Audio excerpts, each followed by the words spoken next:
galera, Super Geeks, cara, que massa, nós estamos na aula 10, galera, você acredita, nós estamos na aula 10, já nesse nosso desafio, desde segunda-feira, aula, eu tenho certeza que se você chegar até o final do desafio Campeões da OBI, não tem pra ninguém, com certeza você vai se dar muito bem na prova, que agora segunda-feira, é dia 15, então, vamos, esse é o último gás que a gente pode dar, nesse desafio eu tenho certeza que você vai se dar super bem, galera. Que massa, vamos nessa. Não se esquece de se inscrever no canal, ativar as notificações para receber quando sai a aula. Aproveita para assistir essas aulas, que eu não sei até quando que a gente vai deixar disponível essas aulas aqui no canal. E entra no grupo que a gente criou aqui do desafio, que tá muito legal. Entra no grupo lá, que é o grupo do WhatsApp, o link tá aqui na descrição. Beleza, galera? Outra, se você caiu de paraquedas aqui nessa aula e não sabe sobre o que está se tratando, ó, eu te aconselho fortemente, vai lá pro início da playlist e começa a fazer as aulas, faz um maratona, desde a primeira aula até a última, você vai ver que eu não tenho dúvidas. Se você simplesmente cumprir todas as aulas e fizer tudo que eu estou fazendo aqui, você vai se dar muito bem nessa Olimpíada Brasileira de Informática. Show de bola, galera! Então vamos embora para nossa aula 10. Chama a vinheta aí, turminha! Ai, campeões da OBI, turma! É isso aí, que maravilha! Com certeza vamos se dar bem. E agora, turma, vamos ver mais um assunto legal, que são os valores inteiros e o tipo booleano. Maravilha! 22ª Olimpíada Brasileira de Informática, esse é o nosso objeto de desejo, a gente tem que deixar lá, ficar olhando para ele sempre, não é verdade? Sim, com certeza. Vamos aqui rapidinho. Turma, valores inteiros, às vezes, ó, veja bem, por que a gente está definindo isso? Porque às vezes é interessante a gente representar só a parte inteira de um valor. Por exemplo, eu tenho aqui uma representação de um valor, 3,5, certo? Às vezes eu quero só utilizar essa parte inteira aqui do valor para multiplicar alguma coisa ou fazer alguma coisa que o meu programa esteja pedindo, certo? Então eu preciso ver que existem algumas maneiras de eu fazer isso, né? Então eu preciso fazer uma divisão inteira. Então como que a gente faz isso? Ó? Por exemplo, 7 divididos por 2 em JavaScript resulta 3.5. Na divisão inteira, o resultado é 3. Imagina que eu tenho aqui, ó, 7 moedas, tá? 7 moedas. E eu preciso dividir ela em 2 pessoas, beleza? Eu divido 3 para uma, 3 para outra, e aí sobra uma.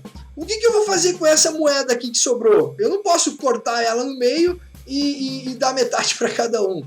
Então eu só vou precisar utilizar esse valor aqui, né, de moedas. Então eu preciso de uma divisão inteira, onde eu me remeta apenas a parte inteira do valor. Legal? Vamos pegar um exemplinho aqui, ó. Suponha um jogo em que o jogador deve matar monstros. A cada 5 monstros, o jogador ganha uma vida. Legal, então aqui, ó, monstros mortos, 10 monstros, quantas vidas esse cara ganhou? Esse cara ganhou 2 vidas. Legal, é uma vida a cada 5, né? Então 13. 13 ele vai ganhar 2 vidas também, porque ele tá em 10, né? Beleza, ele ganha 2. Ah, olha só, como é que a gente vai chegar nesse valor de 2 vidas? 15 ele vai ganhar 3 vidas, ó, uma divisão inteira, né? Ó, então se a gente fizesse assim, ó, 10 divididos por 5 eu tenho um valor inteiro de divisão 2, ó, 2 vidas, legal. Mas agora 13 divididos por 5, eu vou dividir o 13 por 5, ó. Se eu for colocar aqui, ó, 2 vezes, vai 10, numa divisão inteira desce 3, e agora eu tenho numa divisão inteira eu tenho que o meu valor é dividido por 2, mas eu tenho um resto aqui, ó, que é o 3. Esse aqui é o resto. Se eu fosse continuar a minha divisão, eu ia ter que colocar uma vírgula aqui, né? Ó, 7,6. 6 e 5, 30. Então, isso aqui não é interessante. Eu estou representando esse valor aqui, essa parte fracionária? Não, eu só estou representando, eu só quero essa parte aqui. Né? Então eu poderia fazer simplesmente uma divisão inteira. Legal, galera? Então esse é um exemplo quando a gente precisa, né? Bom, veja bem, vamos ver um exemplo, um estudo de caso aqui. Número de vidas é igual a monstros mortos dividido por 5, é aquilo que eu fiz lá. Monstros mortos dividido por 5, e eu vou imprimir aqui. Veja bem, ó, aqui eu tenho um número fracionário, que o número de vidas ele vai ser fracionário, naquele caso foi 2,6, né, o do 13, 2,6, mas eu só vou pegar a parte inteira desse valor, então eu só estou representando aqui no printf um valor inteiro do número de vidas, então eu só vou pegar o 2, 2,6, eu só vou pegar o valor 2. Para esse caso aqui funcionou legal, né? Mas vamos colocar um seguinte exemplo. Ó. A cada 5 monstros mortos, o jogador ganha uma vida. O jogador pode trocar essa vida, cada vida, por 3 poderes mágicos temporários. Ó. Então esse cara que tem 2 vidas, ele vai ter 6 poderes mágicos. 2 vidas, 6 poderes mágicos. 3 vidas, ele vai ter 9 poderes mágicos. 3 vezes 3, 9. Dado o número de monstros, escreva a saída o maior número de poderes mágicos. Veja bem aqui nesse exemplo o que vai acontecer, galera. Se liga. Olha só. Então vamos usar essa mesma solução de simplesmente representar o valor inteiro, né? Então eu estou pegando o número de vidas aqui e representando só a parte inteira, multiplicando por 3, número de vidas multiplicado por 3 e representando a parte inteira. Olha só o problema que vai dar, ó. Se eu multiplicar 3 vezes 2,6, que é o meu valor que deu o número de vidas, essa divisão, o resultado vai ser 7,8. Se eu pegar só a parte inteira, eu vou ter 7 poderes mágicos. E olha quantos poderes mágicos eu tenho que ter, 6. Então isso aqui vai dar errado, né? Vai dar bem errado. Então ele já vai me dar um erro. O que eu tenho que fazer aqui nesse caso, galera? Existe uma maneira de a gente solucionar isso. Como que é a maneira, professor? Como que é a maneira? Aqui, galera. Essa é a função, ó. Math.floor. O que faz o math.floor? O math.floor, ele pega uma divisão entre um valor inteiro e um outro valor, ele pega o resultado dessa divisão, por exemplo, monstros mortos divididos por 5 e simplesmente arredonda para baixo. Math.floor vem do inglês matemática e floor é chão. Né? Então ele está arredondando esse valor para baixo. Então o que ele vai fazer? Ele vai dar 2,6 aqui, 2,6 arredondar para baixo, dá quanto? O inteiro arredondado para baixo, eu simplesmente corto isso aqui e só pego a parte inteira, 2. Né? Então o número de vidas vai ser igual a 2. Né? Então agora sim, 3, que é vezes o número de vidas, agora o meu resultado vai dar 6. Agora sim ele vai ter 6 poderes mágicos. Então, beleza, resolveu o meu problema. Ó, math.floor, eu simplesmente faço arredondo um valor para baixo, né? E arredondo essa expressão aritmética para baixo. Menor inteiro, mais próximo possível, né? Então vamos ver aqui, ó, galera. 1,78, qual é o valor arredondado para baixo aqui? É 1. Não é verdade? Estou arredondando para baixo, é 1. Math.floor de 3 divididos por 2. 3 divididos por 2 vai dar 1,5. 1,5 arredondado para baixo, qual é o valor aqui? É 1. Certo? 3 vezes 0,7. 3 vezes 0,7 é 2,1. 2,1 arredondado para baixo é 2. Não é verdade? Sim ou não? Diga sim. Sim. Tem outras expressões tipo essa do math.floor? Tem sim, senhor. Math.cell, math.sail. O sail, a tradução literal dele é teto. Arredonde para cima. Math vem de matemática e sail vem de teto. Então arredonda a expressão para cima. Né? Então vai pegar o maior inteiro possível, né? O maior inteiro que ele encontrar. Então o mais próximo. Né? Então 1,78 ele vai arredondar para onde? Ele vai arredondar para 2,0. Né? Então math.sail de 1,78 é 2,0. Math.sail de 3 divididos por 2, que é 1,5, vai ser 2,0 também. Ele vai arredondar 2,0. E olha isso aqui, ó, 3 vezes 0,7, que é 2,1. Ele vai arredondar para onde? Para 2 ou para 3? Para 3, né, galera? Ó, vai arredondar sempre para cima. Certo? Legal? Math.sale. Existe mais expressões dessas? Claro que sim. Existe o math.round, que é o arredondamento para o inteiro mais próximo. Vamos pensar aqui, ele tem um caso especial, que se ele chegar no 0,5, se ele chegar na metade do valor, ele vai arredondar para cima. Ele vai escolher arredondar para cima, certo? Então esse aqui é um caso especial, ó, o inteiro mais próximo, onde ele tá, se ele está no meio, ele vai, por convenção, escolher arredondar para cima. Então 1,78, qual que é o inteiro mais próximo? É o 2, então ele arredonda para o 2. Bacana! 3 divididos por 2 é 1,5, o nosso caso especial aqui, ele arredonda para onde? Para cima, 0,2, é o ponto round. Math.round, 3.007, 3 vezes 0,7, 2.1. 2.1, o que ele faz? Ele arredonda, qual é o inteiro mais próximo? 2, então ele arredonda para baixo. Legal, galera? Então essas são as expressões que a gente vai utilizar. Outra coisa que a gente vai trabalhar também, mais a mérito de conhecimento, veja bem, os tipos, a gente já falou de tipos numéricos, a gente tem tipos inteiros, tipos números reais, que está aqui, né, que englobam os números. A gente já trabalhou com cadeias de caracteres dentro das nossas variáveis. Agora a gente vai ver um pouquinho sobre os números booleanos. Números booleanos é o que dá a base da nossa lógica aqui, do computador, por exemplo, dos números binários, é 0 e 1. Ele tem esse nome do número booleano porque ele foi em homenagem ao criador desses números, né, da lógica de Boole, né? Enfim, e ele armazena um número lógico que só tem duas possibilidades: ou ele é verdadeiro ou ele é falso. Ele não tem mais possibilidades do que isso: ou ele é verdadeiro ou ele é falso. Então isso veio muito a calhar nos computadores, porque os sistemas digitais, né, os sistemas elétricos lá nos circuitos digitais, eles também têm essa característica: tem corrente, está passando tensão, não tem corrente. 0 ou 1, 0 ou 1. É por isso que nos digitais a gente tem, né, os números binários. Beleza? Então é por isso que a lógica booleana é muito importante aqui. Olha lá, o tipo booleano. Veja bem, estou definindo duas variáveis, uma variável ok e outra variável ponto, certo? Aqui eu estou fazendo, nesse primeiro comando, eu vou atribuir um valor para a variável ok, que é o falso, tá? Então eu vou simplesmente receber o valor falso, que é false ou true. Dois valores que ela pode receber, ou false ou true. Aqui eu simplesmente vou mandar para ele um valor true, então ele sobrescreveu e agora é true, é verdadeiro, certo? Depois desse true aqui, eu vou ler o valor de pontos, ó.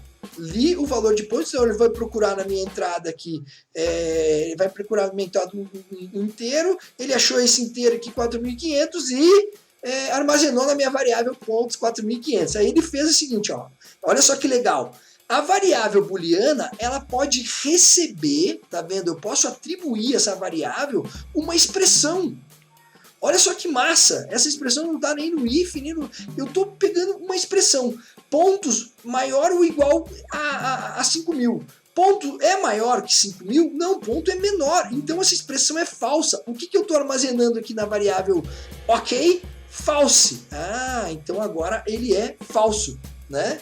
Que show! Veja bem, se ok... o que representa esse se ok? É a mesma coisa, é uma forma suprimida para dizer assim, ó, se ok é igual a true, se eu não coloco nada de comparando o ok, é a mesma coisa que eu representar isso, ó. Se ok é igual a true, eu simplesmente vou imprimir esse valor promovido. No caso aqui a minha variável é falso, então ele não vai imprimir. Legal? Show de bola, né, galera? Então aqui, ó, outra coisa que a gente pode perceber também é que eu posso atribuir, sempre quando eu defino uma variável lá no início do var, no escopo das minhas variáveis, eu posso já atribuir direto um valor para ela. É a mesma coisa que eu fazer isso, ó. Essa representação aqui, ele tem o mesmo valor que essa, ó, que a gente está fazendo até agora, que é o var definindo as minhas variáveis e depois atribuindo valores a ela. Isso é a mesma coisa, isso às vezes é conveniente só para por causa do tamanho do código, mas é uma questão de estilo e preferência. Então, se você prefere fazer assim, continue assim. Se você prefere já fazer assim, vai-te embora, não tem problema não. Vamos embora para resolver os exercícios, turminha. É isso aí. Vamos nessa então, vamos lá para a ferramenta Saci. Vamos embora para a ferramenta Saci aqui. Estamos aqui no Saci. Eu gosto demais desse conteúdo. Eu sou fã da programação. Vamos nessa. Exercício 1. Vamos embora. Pedágio. A invenção do carro tornou muito mais confortável realizar viagens de longa distância. Realizar uma viagem rodoviária tem dois tipos de custo. Cada quilômetro percorrido na rodovia tem um custo associado ao combustível utilizado. E também é necessário pagar os vários pedágios localizados na rodovia. Eita, pedágio é um negócio ruim, né? Os pedágios são igualmente espaçados ao longo de uma rodovia. O começo da rodovia não possui um pedágio, mas o seu final pode estar logo após um pedágio. Beleza? Por exemplo, se a distância entre dois pedágios consecutivos for de 37 km e a rodovia tiver 111 km, o motorista deve pagar um pedágio aos 37 km, aos 74 km e aos 11 km, né? Então eu peguei aquele valor total, ó, eu já saquei o que a gente vai fazer aqui, hein? É pegar o valor total da minha rodovia e ver quantas vezes, qual é a parte inteira da divisão pelo espaço de pedágios, né? Ó, logo antes de terminar a sua viagem. Dadas as características da rodovia, o custo do combustível por quilômetro e o custo de cada pedágio, escreva um programa para calcular o custo total da viagem. Vamos ver, isso aqui é exercício de OBI, 2010, ó. Nível 1, fase 1, ó, nível 1, galera. A entrada consiste de duas linhas. A primeira linha de entrada contém dois inteiros, L e D, indicando os comprimentos da rodovia e a distância dos pedágios, respectivamente, ambos em quilômetros.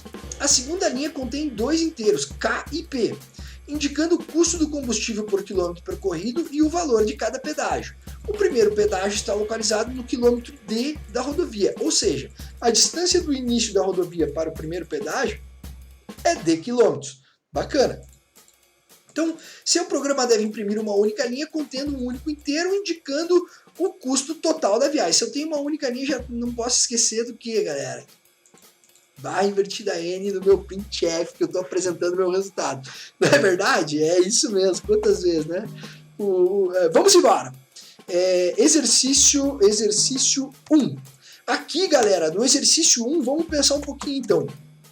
Eu tenho a minha quantidade, ó, minha quantidade de quilômetros, que é a minha variável L. Eu tenho o meu quilômetros, quantidade da rodovia, km da rodovia. Então eu tenho meus quilômetros da rodovia. Depois disso eu tenho aqui minha outra variável, que é o D, que é a distância dos pedágios. Distância dos pedágios. E eu tenho a minha variável K, que vai ser o quê? Vai ser o preço da gasolina? Preço da gasolina? É o preço da gasolina? Não, é a quantidade de quilômetros que ele anda por quantidade de gasolina por quilômetro, né? Vamos ver o K, ó. O custo do combustível por quilômetro. Então é o custo do combustível por quilômetro, o custo do combustível por km, né, por quilômetro. E a minha última variável aqui, galera, o que ela vai ser? Ela vai ser o meu P, que é o quê? O que é o P? É quanto... P, o custo e o valor de cada pedágio. Ah, tá, o custo do pedágio. Custo do pedágio. Então, a grande sacada aqui é eu descobrir quantos pedágios tem, quantos pedágios eu consigo colocar dentro dessa rodovia, né? Então, vamos lá. Como que eu vou fazer isso? Eu vou pegar o tamanho total da rodovia, que é o L, e vou dividir, vou fazer uma divisão pela distância, né? Por quantas vezes cabe, né? Quantas distâncias, quantos pedágios cabem dentro dessa distância, né? Então, se o L dividido por D L vou dividir por D, e aqui, ó, turma, eu não vou poder multiplicar, eu vou ter que multiplicar pelo meu valor, eu vou ter uma quantidade aqui, eu só tenho que pegar a parte inteira dele, né? Então eu só vou pegar a parte inteira e eu vou usar aquele meu math, ó, ponto floor. Eu vou pegar só a parte inteira para baixo, né? Dessa divisão da minha distância, do tamanho da minha rodovia, dividido pelas distâncias que cada pedágio tem. E multiplicar pelo preço do pedágio. Depois disso eu vou somar. Eu vou somar com o custo do combustível vezes a distância. Ó, combustível vezes a distância, não é verdade? Não tá certo isso? Eu acho que é isso, essa é a minha fórmula, não tem mais nada que fazer, galera. Vamos embora, ó. var, vamos definir essas variáveis todas aqui, ó. L, D, K e P, né? E P. Beleza? Eu vou ler todas as variáveis agora em ordem, né? Peraí, não pegou uma vírgula, K e P, né? Eu vou ler essas variáveis, né? Um scanf. Eu vou ler quantas variáveis aqui na entrada? 4 variáveis, são 4 inteiras. Então, %D, %D, 4 variáveis.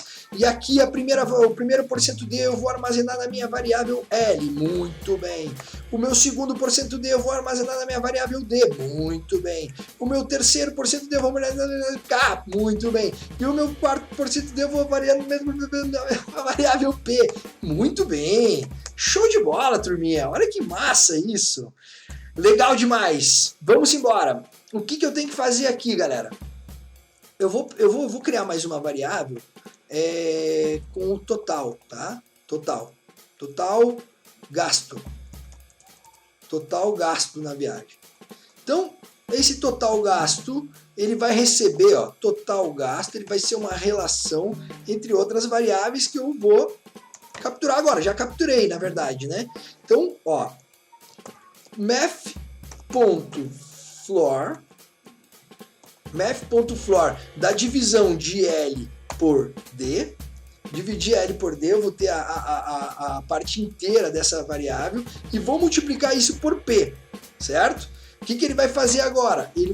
Eu vou somar tudo isso com o valor de K, que é o combustível, o preço do combustível, vezes a quantidade que ele andou. Então é a quantidade da rodovia, quilômetros da rodovia.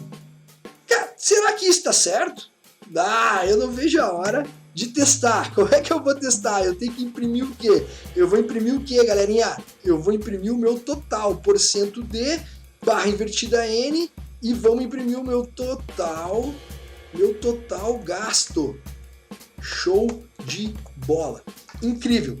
Vamos embora, vamos ver, já vamos testar aqui, tá tudo certo, vamos embora, scanf, foi, executa, 141, esse primeiro exercício, 141, muito bem, vamos pegar essa segunda entrada aqui, vamos ver o que aconteceu, segunda entrada, 342, vamos limpar, vamos ver o que dá, 342, galera, certinho, vamos na terceira entrada, vamos ver o que dá, terceira entrada, copiei aqui, vou limpar essa parte, executa, 180, oh, massa, certinho, vamos submeter, vamos ver o que acontece aqui se eu submeter, 3, 2, 1, submete, correto, galera, ótimo, essa foi muito fácil, vamos combinar. Foi muito fácil, foi usar o floor ali para simplesmente a gente definir essa questãozinha de arredondar para baixo o meu valor, né? Se eu não uso esse floor, a minha divisão inteira não fica legal, né? Eu vou ter um valor maior, eu vou ter que multiplicar aqui pelo valor maior. Beleza, galera? Vamos embora então para o exercício 2. Olha só, volta. Vamos limpar aqui, vamos embora. Volta. Em corridas de automóvel, é bastante comum que o líder de uma prova, em determinado momento, ultrapasse o último colocado. O líder, nesse momento, está uma volta à frente do último colocado, que se torna, assim, um retardatário. Nesse problema, dados os tempos que o piloto mais rápido e o piloto mais lento levam para completar uma volta, você deve determinar em que volta o último colocado se tornará um retardatário. Então, qual volta que o primeiro colocado vai dar, qual é o número da volta que o primeiro colocado vai dar no segundo, no caso. Ou seja, será ultrapassado pelo líder. Você deve considerar que, inicialmente, eles estão lado a lado, na linha de partida do circuito. Ambos no início da volta de número 1, a primeira volta da corrida. E que uma nova volta se inicia sempre depois que o líder cruza a linha de partida. A única linha de entrada contém dois números inteiros x e y, indicando os tempos em segundos que o piloto mais rápido e o piloto mais lento levam para completar uma volta, respectivamente. Seu programa deve produzir uma única linha contendo um único inteiro, a volta em que o piloto mais lento se tornará o retardatário. Tá legal. Então, galera, um programinha que eu vou ter que ler dois inteiros aqui e sair, e vou ter que representar a saída, vai ter exercício 2. Exercício 2, o exercício 2 é o seguinte, eu tenho a questão da volta, né? Eu tenho o primeiro colocado e o segundo colocado que é mais lento. O primeiro colocado mais rápido, em quantas voltas eu vou dar a volta o primeiro colocado vai dar a volta no segundo colocado. Então vamos pensar o seguinte, vamos pegar esse exemplo aqui, ó, de 5 e 7, né? O mais lento é 7 e o mais rápido é 5, ele fez em 5. Esse cara aqui, na segunda volta, ele vai ter 10 segundos. E na segunda volta, esse cara vai estar com 14 segundos, certo? Na terceira volta, ele vai estar com 15 segundos, porque ele vai adicionar mais 5. E na terceira volta dele, ele vai estar aqui com mais 7, ele vai estar com 21 segundos, né? Ele vai completar a terceira volta dele. Então, galera, olha só, a primeira volta dele aqui com 7, a segunda volta dele completou com 14, e aqui a terceira volta com 21.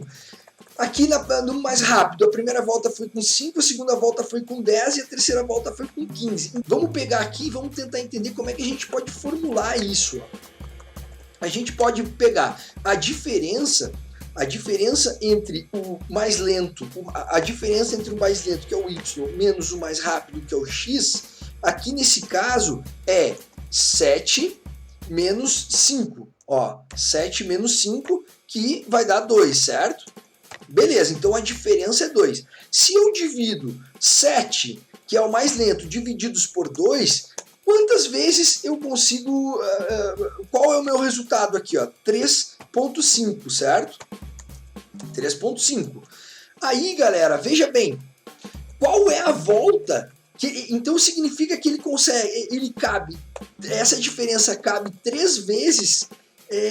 3 vezes e ainda tem uma metade, então significa que ele completou as 3 voltas e está na metade da quarta volta, então significa que ele está na quarta volta, não é verdade? Ele já completou 3 voltas inteiras e está na metade da quarta volta. É isso que significa, é isso que está representando aqui. Então, como que eu faço? Tem como eu representar a volta 3.5? Não, então eu tenho que dizer para ele, é a quarta volta. Como que eu faço para dizer isso? Eu vou simplesmente arredondar para cima aqui esse meu valor, né? Então, usar aquela funçãozinha math.sale, que é, né, math.sale, que é o arredondamento para cima. Beleza? Então, formulando isso, galera, a gente pode fazer o seguinte, ó, que sempre o segundo colocado, o y dividido pela diferença entre o y, entre a volta do mais lento com mais rápido, do mais lento com mais rápido, arredondado para cima. Math.sale, eu acho que aqui a gente consegue matar a questão, certo? Show de bola, turma! Então vamos embora, vamos escrever var, vamos definir as nossas duas variáveis aqui, x e y, Maravilha. Agora, depois que eu defini essas variáveis, a primeira coisa que eu tenho que fazer é ler as variáveis. Vamos lá, eu estou lendo agora as minhas variáveis, são dois valores inteiros, então %d. Agora, simplesmente vou definir esse meu primeiro %d, esse meu primeiro valor inteiro, eu vou armazenar na minha variável x, e o meu segundo valor inteiro lido, eu vou armazenar na minha variável y. É muito fácil programar no JavaScript, né, galera? Que massa! Então, vamos embora, ó, eu vou definir mais uma variável aqui, que eu vou chamar essa variável de volta. Qual é a volta que eles se encontram quando ocorreu essa ultrapassagem, né? Então, é na quarta volta, ele começou a quarta volta, aqui no caso do 5 e 10. Beleza, turma? Show! Então, volta vai receber o meu math.ceio, de y divididos por y menos x, né? Eu preciso colocar os parênteses aqui, ó, lembra das ordens dos precedentes? Se eu não coloco parênteses, ele divide primeiro y por y, e não é isso que eu quero. Legal? Então, vamos embora. Agora é só imprimir, printf, vamos imprimir esse valor de volta, né? Que é um valor inteiro, então %d barra invertida n, não esquece. E vamos passar essa variável volta para ele, né? E vamos testar o nosso código aqui, parece bem simples, vamos embora. Opa, deu um tipinho de erro aqui, ó, printf %d barra volta. O que é isso, galera? Fiquei meio esquisitão aqui agora, ó. Printf não foi definido. Printf, de novo, nosso printf. Printf, galera, é isso aí. Vamos embora, acontece, limpa e executa. 2, maravilha, significa que ele foi na segunda volta, ó. Esse cara tá muito mais rápido que o segundo, então ele completou a primeira volta dele e já na segunda volta ele já deu a volta. Ele já fez já deu a volta no camarada aqui. 5 e 7, vamos ver em qual volta que ele vai ultrapassar. O primeiro vai ultrapassar, vai dar uma volta no segundo. Qual é a, né?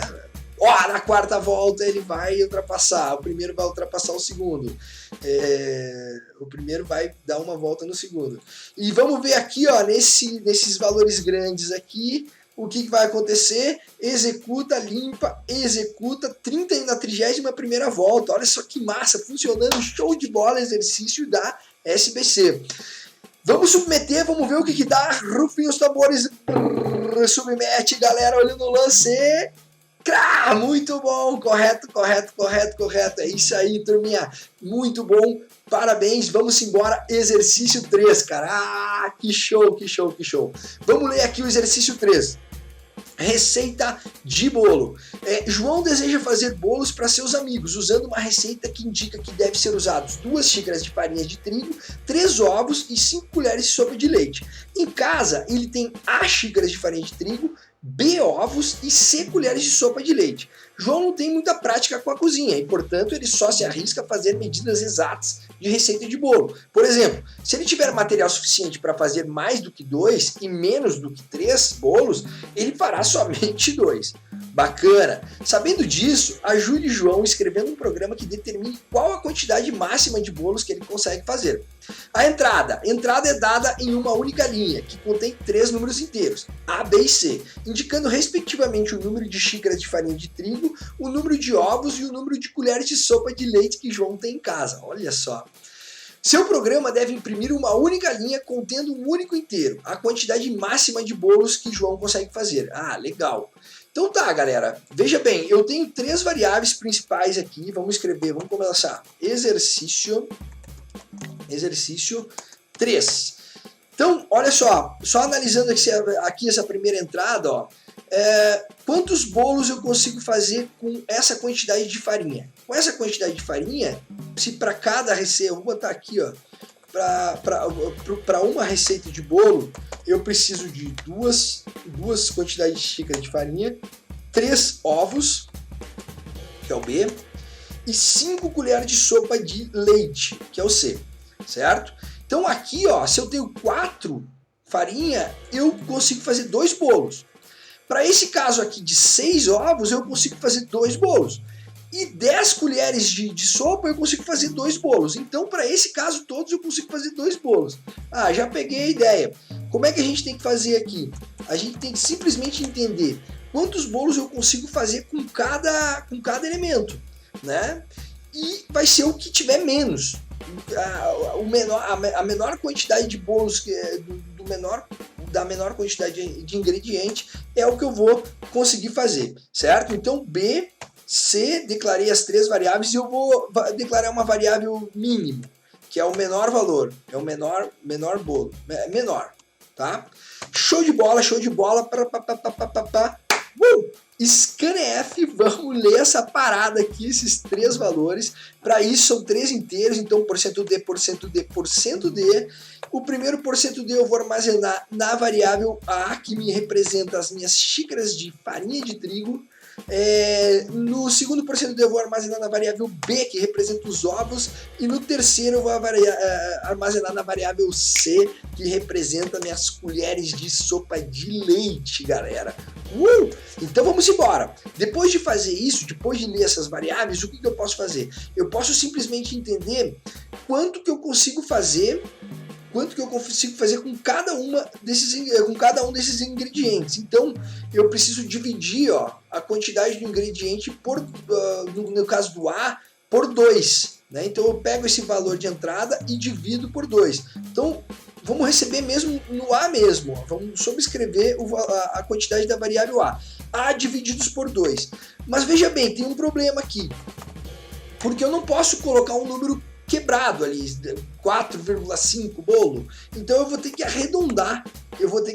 Esse valor aqui para baixo, math.floor, arredondando esse valor aqui para baixo, né, que é a quantidade mínima do bolo, né? Eu vou arredondar para baixo. B vai receber um math.floor de B divididos por 3. Né? Então, beleza. E o C, que vai receber um math.floor de C divididos por 5, que são 5 colheres de sopa, né? Então agora eu já tenho a quantidade mínima, a quantidade que cada um pode fazer o bolo. Então agora eu vou fazer um if, né? Um simples if. Vou verificar quem é o menor desses 3 aí. Quem é o menor valor desses 3. Se A for menor que B e A for menor que C, se A for menor que B e A for menor que C, o que eu faço aqui? A minha variável menor vai receber o valor de A, não é verdade? É isso aí. Se não C, se B for menor que A e B for menor que C, eu estou identificando o menor, né? Lembra que é o menor. Então o menor vai receber o valor de B. Legal demais, né? Vamos embora aqui, Se não C. Aqui já dá pra até a gente concluir já, se não, né? Não precisa nem testar a condição do C, porque se A não for menor que B e A não for menor... Não, mas vamos fazer igual, a gente precisa testar essa condição sim. C é menor que A, C é menor que A e C é menor que B, significa que o menor é o C, o menor recebe o C. Legal demais, né? Então já definimos aqui quem vai ser o menor, turma, e tem um caso de todos serem iguais, né? Então vamos botar um else aqui, no caso de todos serem iguais, pode ser qualquer um valor, né? O menor vai ser qualquer um valor. Vou botar o A, beleza? Então depois disso, turma, é só imprimir. Vamos dar um printf, %D, porque é um valor inteiro que a gente quer imprimir. Não esquece do barra invertida N e vamos passar para ele aqui o valor menor, que é a menor quantidade de bolo que ele consegue fazer. Cara, muito simples. Fechou, vamos fazer os nossos testes aqui, executa, e aqui dá para fazer quantos bolos? Aqui tem o 9, né? O 9 dividido por 5 é 1, 1 arredondado, 1, sei lá, um valor grande.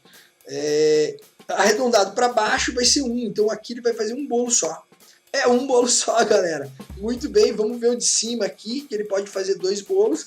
Vamos executar 2 bolos, muito bem, já vamos submeter, 3, 2, 1 e submetendo. Perfeito, correto, os 10 exercícios corretos. Galera, maravilha, maravilha, maravilha, chegamos ao final aqui de mais uma aula, da aula 10, turma, significa que você já tá nessa luta que tá quase lá, turma, tá quase lá, estamos quase chegando no final do desafio Campeões da UBI, e continua aí, vai até o final, não desiste agora que tá quase lá, e eu tenho certeza que você vai se dar muito bem na UBI. Entra no nosso grupo do WhatsApp, tira as dúvidas lá comigo, o grupo VIP do WhatsApp, o link tá na descrição, se inscreve no canal, já liga as notificações e vamos embora para a próxima aula, turma, valeu!